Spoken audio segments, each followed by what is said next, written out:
Hello student, welcome to our classes. आज हम start करने जा रहे हैं हमारा सेकेंड चैप्टर केमिस्ट्री में, जो कि क्लास 11th का है। ठीक है, हम चाहते तो फर्स्ट चैप्टर भी पढ़ सकते थे, लेकिन अच्छा तो यही रहेगा कि सेकेंड चैप्टर से स्टार्ट किया जाए, क्योंकि सेकेंड चैप्टर पर ही पूरा केमिस्ट्री जो है वो बेस्ड रहता है। ठीक है,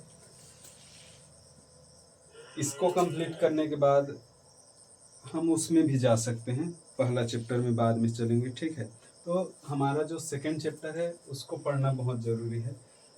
तो देखते हैं क्या क्या इसमें है, वो सब समझते चलेंगे। ठीक है, ध्यान दीजिएगा। तो हमारे चैप्टर का नाम है परमाणु संरचना। ठीक है, यहाँ पर संरचना रहेगी। ठीक है, तो परमाणु संरचना के अंतर्गत हम सबसे पहले तो बात करेंगे कि दुनिया में जो कोई भी पदार्थ है वो किन से बना होता है। तो छोटे छोटे कणों से मिलकर बना होता है, जिसको परमाणु कहते हैं। यहाँ पर आप इमेज में देख पा रहे हैं। ठीक है, तो ये है परमाणु। परमाणु क्या है? सबसे छोटा कण रहता है, जिसमें मुख्यतः 3 कण होते हैं। बीच में नाभिक होता है और नाभिक के चारों तरफ कक्षाएं होती हैं। कक्षाओं में इलेक्ट्रॉन चक्कर लगाते रहते हैं। आप यहाँ पर देखिए, कक्षा में इलेक्ट्रॉन चक्कर लगा रहे हैं। ठीक है, और नाभिक में जो होता है वो प्रोटॉन और न्यूट्रॉन होता है। तो जो इलेक्ट्रॉन है, ये इलेक्ट्रॉन है जो कि बाहर में है। ठीक है, और नाभिक में रहता है 2 चीज़ें। ये रेड कलर से जो शो हो रहा है वो आपका प्रोटॉन हुआ, और यहाँ पर जो येलो कलर से शो हुआ है वो आपका न्यूट्रॉन हुआ। ठीक है, 2-3 बातें मैं आपको यहाँ पहले से बता देता हूँ। ये जो 3 कण हैं, उनमें से जो इलेक्ट्रॉन है वो सबसे हल्का कण होता है, साथ ही उसमें जो आवेश होता है वो ऋण रहता है। ठीक है, सबसे हल्का कण है वो।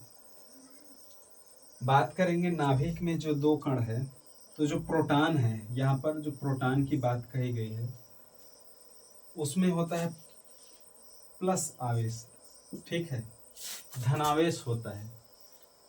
साथ में जो यहाँ पर न्यूट्रॉन पाया जाता है, जो कि येलो कलर से है, उसके बारे में बात यह है कि वो उदासीन होता है। उदासीन मतलब उसका आवेश आप शून्य मानेंगे।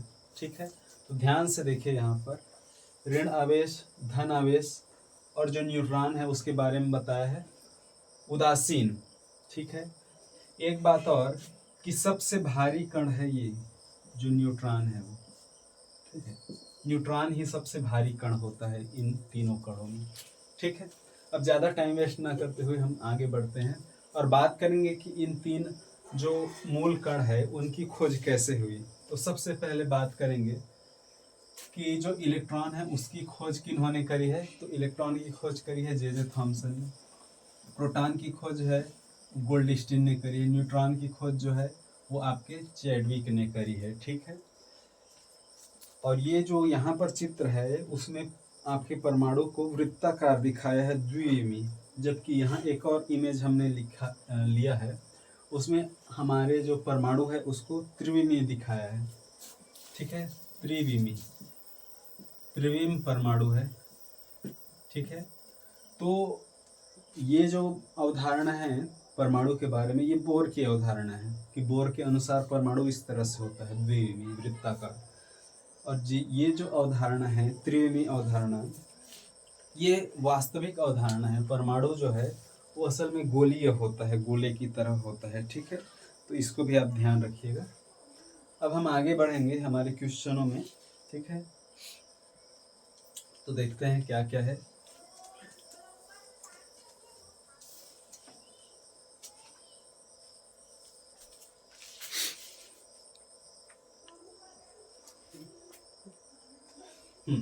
तो हम आगे बढ़ेंगे इसके बाद और बात करेंगे परमाणु कहते किसे हैं। अभी हमने समझा कि जो सबसे छोटे कण है, सबसे छोटा जो चीज़ है वो परमाणु होता है। ठीक है, जिनसे सभी पदार्थ बने हुए हैं। लेकिन परमाणु का डेफिनेशन क्या है, डेफिनेशन क्या है वो देखते हैं। तो यहाँ पर देखिए, परमाणु परिभाषा, परमाणु उस अविभाज्य कण को कहते हैं जिसे सामान्य विधि द्वारा विभाजित नहीं किया जा सकता है। ठीक है, इसे तोड़ा नहीं जा सकता। किसे? परमाणु को सामान्य विधि से, किसी अन्य तरीके से, लेटेस्ट तरीके से, वैज्ञानिक तरीके से तोड़ सकते हैं। और वो जब टूटता है तो इलेक्ट्रॉन, प्रोटॉन और न्यूट्रॉन 3 मूलभूत कणों में विभाजित होता है, लेकिन सामान्य विधि से नहीं तोड़ सकते। इसी वजह से यहाँ डेफिनेशन में क्लियर बोल दिया गया है कि इसे हम सामान्य विधि से नहीं तोड़ सकते। ठीक है, अब इसके बाद हम कैथोड किरण में चलेंगे कि कैथोड किरण क्या होता है, उसके बारे में देखेंगे। ठीक है, देखिए हमारा जो नेक्स्ट क्वेश्चन है वो बहुत बहुत बहुत ज़्यादा इम्पोर्टेंट है। 11th में ये क्वेश्चन जो है एग्ज़ाम में आते रहता है। ठीक है, कैथोड किरण, अभी अभी हमने क्या पढ़ा, अब ध्यान से देखिएगा। अभी अभी हमने पढ़ा कि परमाणु के 3 कण होते हैं, इलेक्ट्रॉन, प्रोटॉन, न्यूट्रॉन। जो उनमें इलेक्ट्रॉन है, जो ऋणावेशित कण है, वे ही मिलकर आपकी कैथोड किरण को बनाते हैं। ठीक है, तो इलेक्ट्रॉन से बना होता है, मतलब ये खुद ऋणावेशित किरण रहेगी। देखो क्वेश्चन क्या है, इसको समझते हैं। ठीक है, तो कैथोड किरण किसे कहते हैं, इसके गुण एवं उपयोग हमें लिखना है। तो सबसे पहले डेफिनेशन देखते हैं, लिखा क्या है। वे किरणें जिनमें ऋण आवेश होता है, मैंने भी बताया ना आपको कि ये इलेक्ट्रॉन से बना होता है। ठीक है, वही बोल रहे हैं। तो वे किरणें जिनमें ऋण आवेश होता है कैथोड किरणें कहलाती है। ये वास्तव में इलेक्ट्रॉन का पुंज होती है। पुंज मतलब समूह या गुच्छा। ठीक है, तो ये असल में इलेक्ट्रॉन से ही बने होते हैं। ठीक है, अब आगे चलते हैं कि कैथोड किरण में कौन कौन से गुण होते हैं, उसको देखते हैं। पहला पॉइंट, कैथोड किरणें सरल रेखा में गति करती है। यदि इनके मार्ग में कोई अपारदर्शी वस्तु रख दी जाए तो उसकी छाया ग्लास ट्यूब में दूसरी ओर बनती है। ठीक है, यहाँ पर जो बोला है उसको समझने के लिए मैं आपको एक इमेज दिखाता हूँ। जैसे कि यहाँ देखिए एक ट्यूब है। ठीक है, ग्लास ट्यूब है। यदि कैथोड किरण इधर से जा रही है और यहाँ बीच में कोई अपारदर्शी वस्तु है तो उसकी छाया यहाँ बनेगी। तो छाया जो है बनती है यदि कैथोड किरण के मार्ग में कोई वस्तु रख दी जाए। बहुत ही सरल बात बताई जा रही है कि वस्तु बीच में आ जाए कैथोड किरण के तो उसकी छाया बनेगी। ठीक है, ये तो प्रकाश के साथ भी ऐसा होता है। ठीक है, आगे देखते हैं। कैथोड किरणों को विद्युत या चुंबकीय क्षेत्र में से गुजारने पर विक्षेपित हो जाती है। विक्षेपित का क्या मतलब है, अपने रास्ते से मुड़ जाती है। इससे सिद्ध होता है कि इनमें आवेश होता है। ध्यान दीजिए, यहाँ पर एक हम आपको एक छोटा सा चित्र बना के दिखाते हैं। प्लस और माइनस 2 प्लेट मैंने बना दी है। यहाँ पर एक धनावेशित प्लेट है, एक ऋणावेशित। यहाँ से बीच से यदि कैथोड किरण को गुजारे, ध्यान दीजिए, कैथोड किरण को गुजारे तो चूंकि कैथोड किरण में खुद ऋणावेश होता है तो ये किसी एक प्लेट की ओर मुड़ जाएगा। ठीक, यहाँ पर देखिए धनावेश की ओर मुड़ गया, तो इसी को कहते हैं विक्षेपित होना।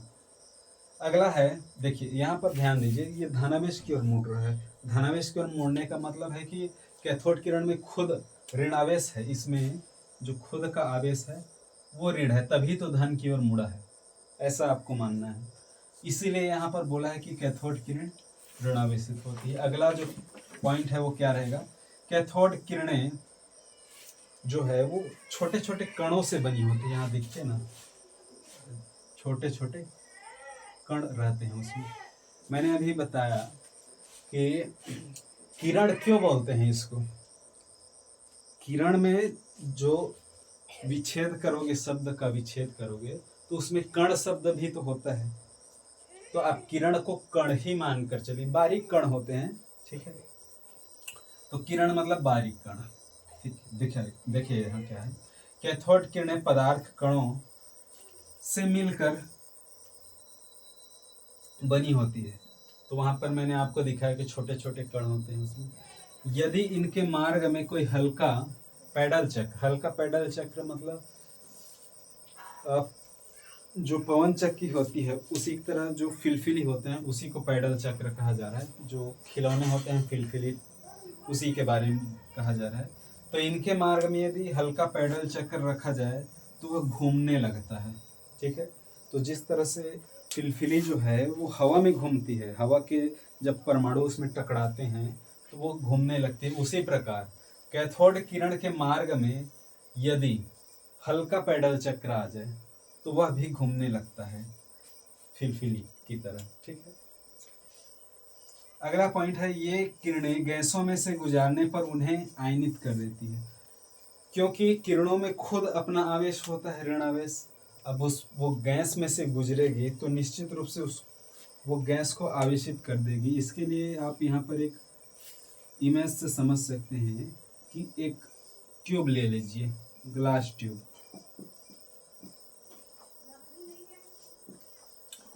इसमें बहुत सारी गैसें हैं।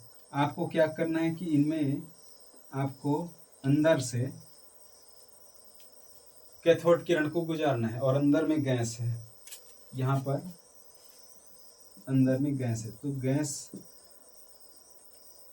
के ऊपर से जब गुजरेगी आपकी कैथोड किरण तो वो गैसों को आवेशित कर देगी। ठीक है, ये बात बोल रहे हैं इसमें।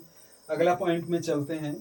ये किरणें धातुओं में से टकराकर एक्स किरण उत्पन्न करती हैं। तो यहाँ पर आप ध्यान दीजिए कि एक धातु का प्लेट लीजिए, उसमें पहले तो आप जो किरण डालोगे उसमें वो जो किरण जाएगी वो कैथोड किरण रहेगी, लेकिन जब टकराकर वो वापस होगी तब वो एक्स किरण में परिवर्तित हो चुकी रहती है, एक्स किरण। ठीक है, तो ये होता है। और एक अंतिम पॉइंट है, ये अत्यधिक पतले धातु चादर को भेद सकती है। ठीक है, तो एक चित्र यहाँ पर देख लीजिए कि एक पतली धातु की चादर है, उसको भेद कर वो आर पार निकल सकती है कैथोड किरण। ऐसा क्यों है? क्योंकि कैथोड किरण जो है वो इलेक्ट्रॉन से बनी होती है और इलेक्ट्रॉन जो है वो बहुत ही हल्का कण है, इससे पहले भी मैंने बताया।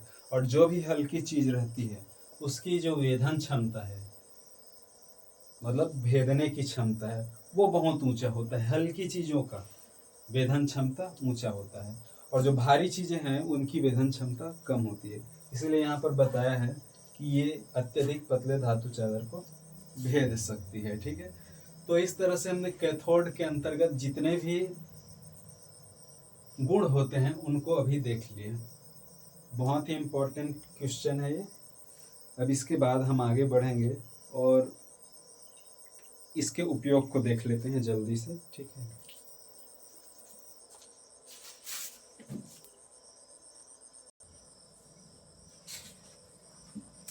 देखिए अभी हमने कैथोड किरण के जो गुण है उसको देखा।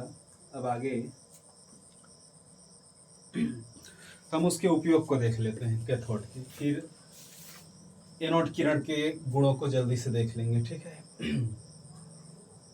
तो सबसे पहले कैथोड किरण के गुण के उपयोग के अंतर्गत 2 पॉइंट है। कैथोड किरण के जो उपयोग है उनमें क्या है? एक्स किरण उत्पन्न करने। अभी अभी तो मैंने इसी को दिखाया कि धातु से टकराने पर एक्स किरण उत्पन्न होती है। और एक चीज और है, धातु की प्लेट में दरार ज्ञात करने में। तो रेलवे जो ट्रैक होते हैं, पटरी होती है, उसमें भी दरार होते हैं, उसको ज्ञात करने के लिए ये कैथोड किरण का ही उपयोग किया जाता है। ठीक है, खासकर ठंड के दिनों में क्या होता है कि रेल की पटरी में दरार पड़ जाते हैं, उससे खतरा उत्पन्न हो जाता है। ठीक है, दुर्घटना होने की। तो उसी को दूर करने के लिए, पता करने के लिए, दरार पता करने के लिए आप यहाँ पर देख पा रहे हैं कि धातु की प्लेट में दरार ज्ञात करने के लिए कैथोड किरण का ही उपयोग करते हैं। अब चलते हैं हमारे अगले क्वेश्चन में, जो कि एक दूसरे तरह का किरण है, एनोड किरण, जिसको कैनाल किरण भी कहते हैं। ये बिल्कुल विपरीत तरह की किरण है कैथोड से। ठीक है, कैथोड में ऋण आवेश था तो ये धन आवेशित किरण है। ठीक है, देखते हैं क्या इसमें बातें लिखी हैं। देखिए इसमें हमने डेफिनेशन तो नहीं लिया है, लेकिन आप चाहें तो यदि एग्ज़ाम में डेफिनेशन पूछे तो आप ऐसा लिख सकते हैं कि धनावेशित किरणों को एनोड किरण कहते हैं या कैनाल किरण कहते हैं। ठीक है, धनावेशित किरणों को। ठीक, तो गुण में चलते हैं। गुण के अंतर्गत सबसे पहला पॉइंट है, ये किरणें धनावेशित कणों से मिलकर बनी होती है। धनावेशित कण मतलब क्या हुआ, प्रोटॉन। ठीक है, प्रोटॉन से बनी होती है। आगे चलते हैं।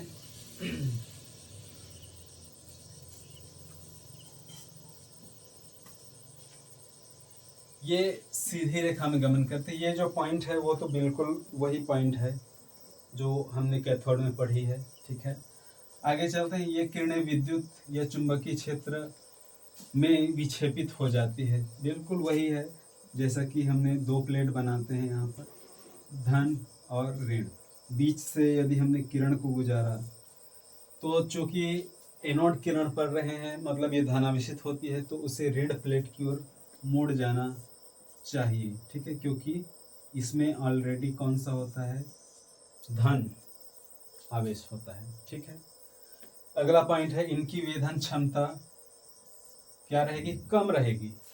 किससे, कैथोड से। देखिए यहाँ पर ये लिखा है, इसकी वेधन क्षमता कैथोड से कम, क्योंकि ये भारी कण है। क्या है, भारी कण है। ये जो कैथोड है, सॉरी जो एनोड है वो भारी रहता है। क्यों, प्रोटॉन से बना रहता है। प्रोटॉन भारी कण है, तो जो भारी चीजें होती है उसकी वेधन क्षमता कम होती है। ठीक है, इसलिए यहाँ बोला गया है कि इनकी वेधन क्षमता कम रहेगी कैथोड से। ठीक, आगे चलते हैं। एनोड किरण का वेग कैथोड किरण से कम होता है। देखिए चूंकि भारी कण है तो इसकी जो वेग है वो कम रहेगी। वेग क्या रहेगा, कम रहेगा। भारी चीजों का वेग कम होता है, क्योंकि भारी कण, अब एक उदाहरण समझिए, कोई भारी व्यक्ति है 120 किलो का, क्या वो दौड़ पाएगा तेजी से, बिल्कुल नहीं। तो ठीक इसी तरह जो भारी कण है उनका वेग कम रहेगा। तो यहाँ पर क्लियर बोला है, एनोड किरण का वेग कम रहता है। किनसे, कैथोड से। ठीक है, तो ये रहा इसमें जो महत्वपूर्ण बातें थी वो। ठीक है, इसके बाद अगले क्वेश्चन में चलेंगे। तो